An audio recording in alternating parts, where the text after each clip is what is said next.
So ayan, magandang araw sa inyong lahat mga boss, and welcome back again sa ating channel. No, it's me again, not you. And sa araw na tayo, meron tayong i-share, no.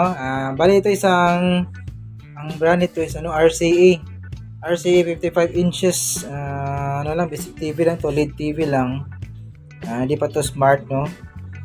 And yung problema nito, yung kanyang backlight pinapower on natin, biglang aangat yung ilaw ng backlight tapos biglang mamamatay, pero nandun pa rin yung kanyang picture. Nandun pa rin yung kanyang picture tulad ng kanyang logo at saka input niya. Makikita mo, maaninag mo kapag inispatan mo yung kanyang screen.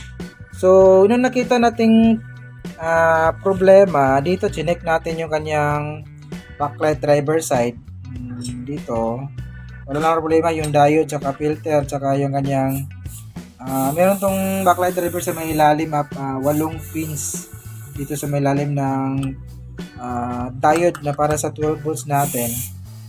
So tinroubleshoot natin, wala namang problema dito. So nung chinek natin, na figure out natin na yung problema is dito sa kanyang PFC side ng ating primary. Yung PFC side kasi ng primary, binuboost na yung MOSFET na mapapag-supply ng chopper na to para mag-boost yung supply na para sa backlight, para mapaandar niya, mapa-on yung kanyang backlight, no. Ayan. So meron siyang PFC, power factor corrector, na para sa MOSFET, para mag-drive sa may chopper na to para ma-boost yung supply para makailaw yung backlight natin. Kasi yung 12 volts, meron siyang sariling chopper, oh. Ayan, ito yung 12 volts natin chopper. Yan yung magsusupply sa may secondary supply natin tulad ng mga 3.2 saka iba pang supply tulad ng mga standby. Pero 12 volts yung kanyang source. So, ang ginawa natin ngayon, kasi yung problema ito na napakakalat ng mesa natin. So, ito yung kanyang sira, oh. Ito yung kanyang problema. Ito yung kanyang MOSFET sa may Pepsi natin. So, para mapadali yung trabaho natin, kasi mag-order pa tayo ng MOSFET, mag-order pa tayo ng PWM kasi sira din yung PWM natin. So, maraming sira yung kanyang primary, oh. Sunog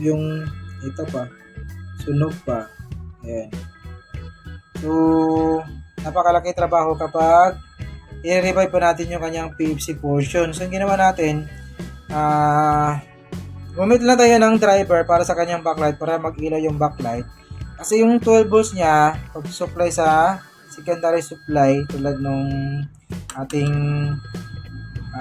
MOSFET, MCU at saka yung mga secondary supply, wala namang problema. So dito lang talaga nagkakaroon ng problema yung supply para sa kanyang backlight. So ginawa natin, nag-convert na tayo, gumamit po tayo ng lead driver. Ito yung kanyang model is F60 to 80 watts. Input AC, input niya 165 hanggang 265 volts, tapos yung out niya is hanggang 180 to 240 volts. So ito yung ginagamit natin kapag lapas 50 na yung kino-convert natin na LED or smart TV, no? Kasi hindi kaya yung tulad nito, ito, yung para sa kanya 43 at saka 50, hindi kaya nito eh. Makailaw siya pero malabo talaga. Mahina yung kanyang ilaw.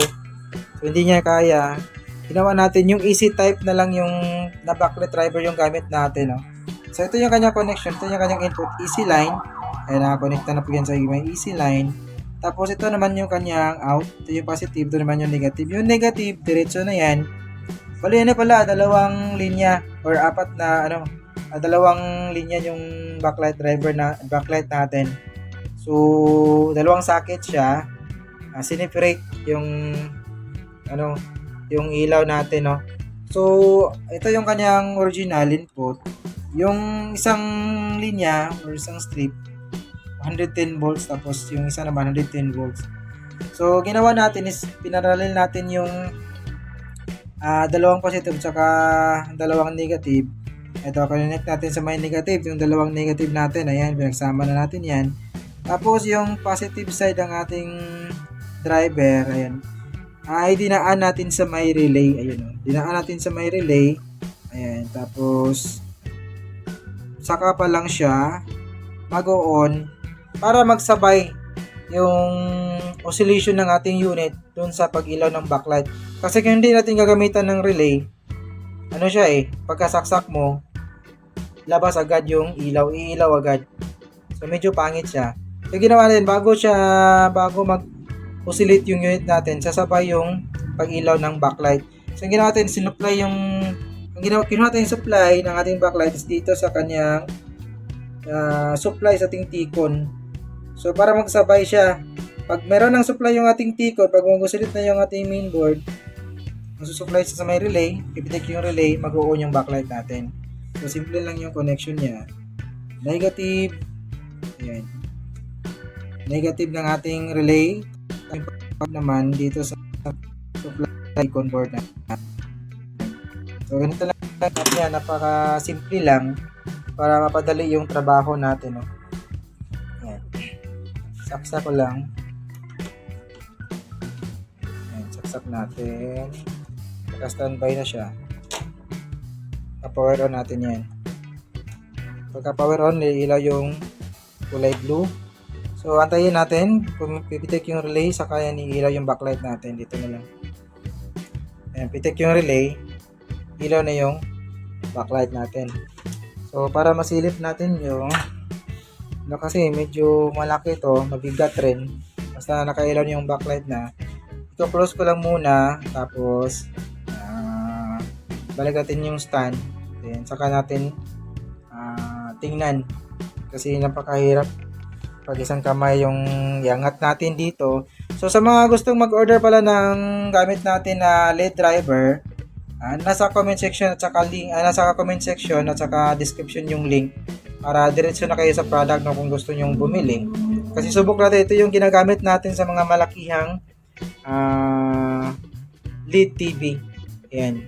So meron din tayong mga parts tulad nito para sa mga 32, ayan 32, tapos 40 to 50 backlight conversion natin. Ayan. So i-close ko lang to, tapos magpa-final testing na tayo, no. So yan, close na po natin yung unit, no. So ito pala yung kanyang model, RCA and RE lead 5536-UHD.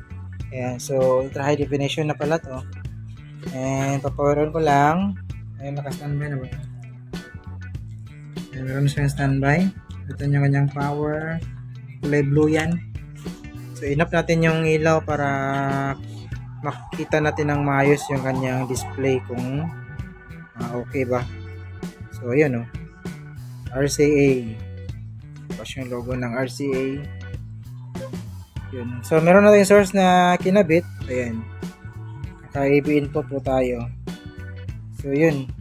Goods. Okay na po yung unit natin. So medyo madilim na siya kasi gabi yung natin. Yung movie, gabi siya kaya madilim yan. Ayan. So nga dito na yung video natin mga paps, no. Maraming salamat sa mga nanonood. Make a video as always, and this is your service Ryan Cruzetech. See you in our next video. Bye bye.